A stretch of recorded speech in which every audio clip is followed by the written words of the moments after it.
friend of mine recently asked if I could make some small shelves that he could display his cassette tapes on, and this is the design that I came up with.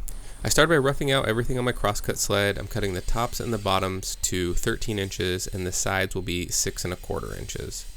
I like to use the stop block on my crosscut sled to make sure that I get all of my pieces cut to the exact same size, so make sure that if you're cutting pieces to length, you don't adjust that stop block until you're done cutting everything. For the joinery, it's going to be all 45-degree cuts. I started by cutting it on my crosscut sled, but I really didn't like how this felt. Just felt really tough, probably because I was using a higher tooth blade, but I really wanted to get that clean, smooth cut. So what I did is I went over to my miter saw and removed the bulk of the material over there. Sorry, I did not show that. And then I brought those pieces back over. As you can see here, there's just a little lip left, and then removed the rest of the material like so. Now that I'm done cutting all my pieces on the crosscut sled, I want to add a 45-degree bevel to all of the fronts of these pieces. And just be careful when you are doing this. As you can see here, that piece went flying behind me. Just make sure that when you're making those cuts, you're not standing directly behind the table saw.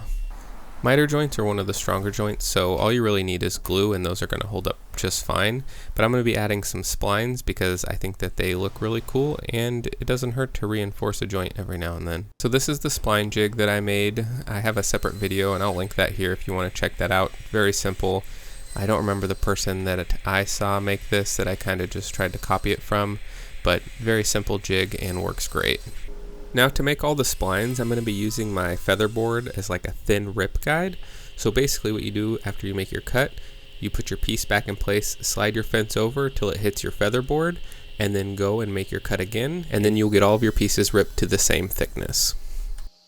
Now just add a little bit of glue, push your splines into place. I like to use a wet toothbrush to get rid of all of my glue. Then we got to remove the excess of the splines. There's a few different ways you can do this. I did it with my miter saw, I did it with an oscillating tool, and then I took it over to my router table and used a flush trim bit to clean up the rest. So there are two reasons that I added this round over to these shelves. One, I'm obsessed with round overs and I think it looks really cool on mitered joints like this. And two, if you don't have your miters super tight and closed, this solves that problem for you. To mount these shelves, I'm going to cut this about 1/2 inch piece to the length of the inside of the shelves. Then I'm going to pre-drill and countersink the holes for the screws. Now I'll just add a little bit of glue, use some F-clamps to hold that in place while the glue dries, and that will be plenty strong. Once I have everything glued together, I'm going to hit this with 220 on my sanding block just to break down all of the corners and smooth out any edges. Then I'm going to be applying Walrus Oil's Furniture Butter. This is probably one of my favorite finishes to use. It's made from all natural ingredients, so I can use it without any gloves and it makes my hands nice and soft. I apply it really heavy and then I let it sit overnight. Then I'll come back and wipe away all of the excess. When we mounted them, we went with the offset look. I thought this was really cool because you can even use the tops of the shelves to display stuff as well. And I really enjoyed making these because it gave me a lot of good practice on my miters and then also those bevels on the front and getting all of those lined up nicely.